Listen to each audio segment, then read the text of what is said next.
So guys, balik lagi sama Kuliah Sore bareng El di sini. Oke, ini adalah Tecno Pova 6, Pova series yang akhirnya launching juga.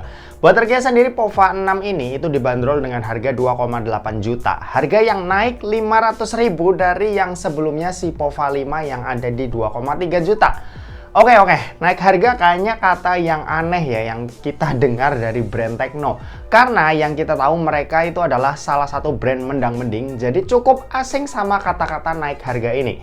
Oke, kita telaah dulu ya. Iya sih, dari desain ini ada peningkatan. Pova 6 ini jauh lebih keren ketimbang Pova 5. Nih dia desain dari Pova 6 yang lebih gahar, mirip-mirip kayak GT seriesnya Infinix. Sedangkan ini dia desain Pova 5 yang kelihatan gak niat dan agak kurang buat aku pribadi. Di Pova 6 ini ada gimmick light effect yang bisa dipakai sebagai notifikasi. Untuk warna ini cuma putih aja ya, cuma gerakannya ini lumayan banyak pilihan. Di sisi atas smartphone ini ada lubang mic, grill speaker, dan IR blaster. Di sisi kanan ada tombol volume dan tombol power. Di sisi kiri ada SIM tray triple slot, jadi bisa nampung dual SIM plus satu kartu microSD tambahan. Sementara itu di sisi bawahnya ini ada lubang jack audio 3,5 mm, lubang mikrofon, lubang charging USB-C, dan grill speaker lagi yang menandakan speaker dari Pova 6 ini udah stereo speaker. Untuk NFC pastinya udah ada ya, terus HP ini juga udah ada IP rating IP53 juga sebagai proteksi yang artinya dia tahan sama cipratan air ringan. Nah kalau dinilai dari desain, ya ini sih jelas ada peningkatan ya, dia lebih cakep dan juga udah ada IP ratingnya. Lanjut kalau buat layar ini juga ada upgrade. Panelnya bukan IPS lagi tapi udah AMOLED. Resolusinya ini Full HD Plus dengan ukuran layar yang ada di 6,78 inci. Dia udah punya 1 miliar warna dan punya refresh rate 120 Hz yang berasa smooth ketika dipakai scrolling. Karena dia AMOLED, tentunya dia juga udah lebih terang ya kalau dipakai di luar ruangan. Peak brightness-nya ini ada di 1300 nits yang lumayan lah buat HP 2 jutaan. Oh ya, buat fingerprint ini juga udah ada di dalam layar. Kecepatan bacanya sendiri ini cukup kenceng, cuma emang belum sebanding ya sama HP-HP flagship lainnya. Ya, tapi at least ya ini bisa dipakai dan nggak ngeselin karena ini jarang banget salah.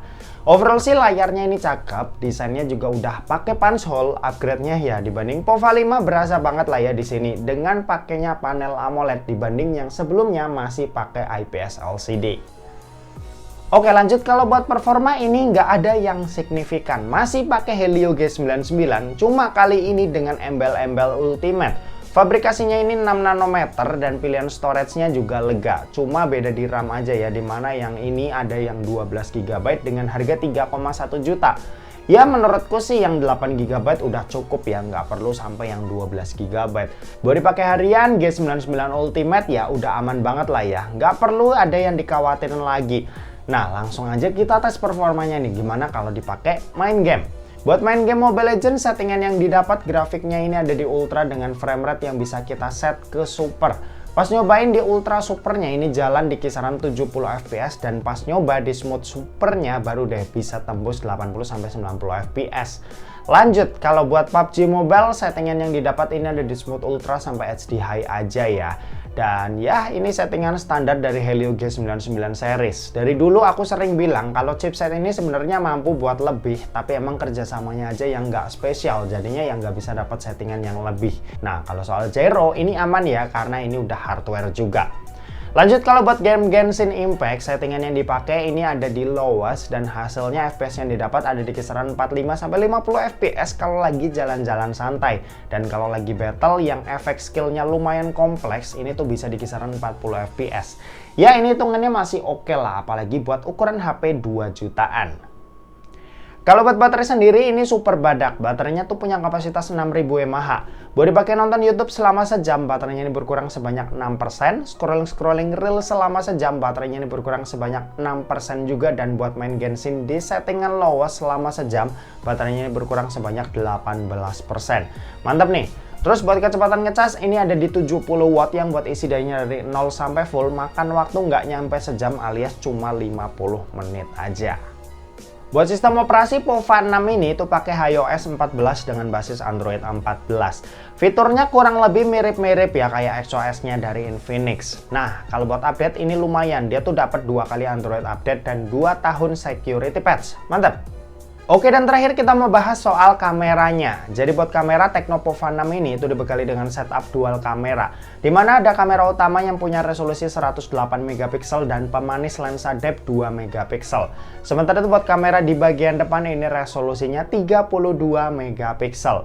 Buat hasilnya ini lumayan oke, buat di kondisi yang cukup cahaya gini hasilnya masih enak buat dilihat, dan keseluruhan gambarnya ini terbilang oke lah buat ukuran HP harga 2 jutaan. Nah, sisa hasilnya kalian bisa cek aja nih dari hasil foto-foto yang udah aku jepret berikut ini.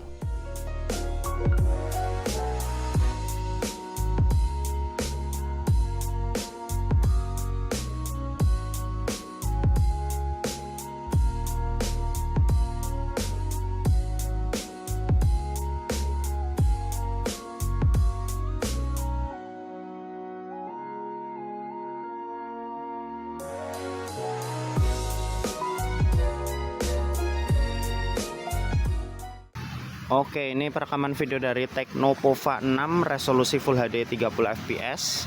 Hasilnya seperti ini. Kalau kalian lihat ini gempa bumi, tenang aja, dia ada ultra steady. Nanti kita bakal coba aktifin dan lihat perbedaannya seperti apa. Nah, ini ultra steady udah aktif, bisa kalian lihat sendiri perbedaannya. Yang jelas ini lebih stabil, cuma ya lebih nge-crop.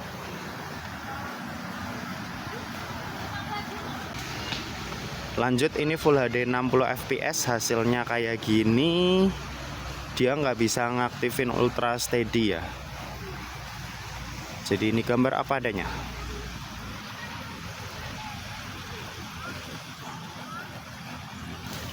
Ini ada anak tangga, coba kita turun. Nah, kerasa banget. Seperti biasa, traction holding ada 2K. Ini 2K 30 fps, hasilnya kayak gini. Kelihatan banget. Frame drop mungkin ini kayaknya di bawah 30 fps. Dan kerasa juga gempa buminya. Oke, kalau ini kamera depan dari Pova 6 Full HD 30 fps, hasilnya seperti ini. Kalau backlight, langit putih ya, cuma muka masih kelihatan dengan jelas.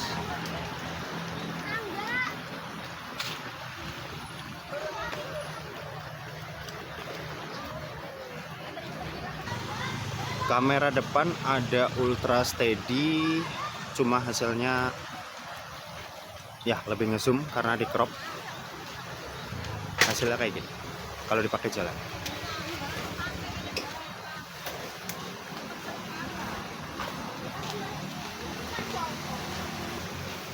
Next, Full HD 60 fps, hasilnya kayak gini.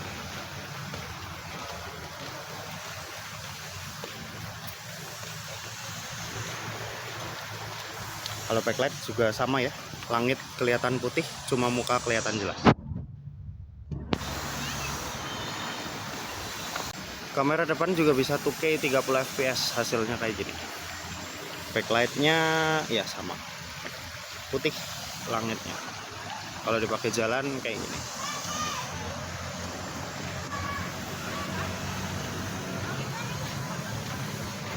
Bokeh video ada, resolusinya di 720p 30 fps, dan buat kerapihannya lumayan rapi.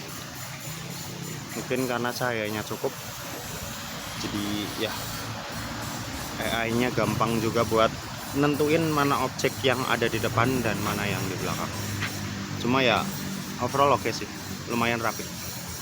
Oke, gitu aja, kita balik ke studio.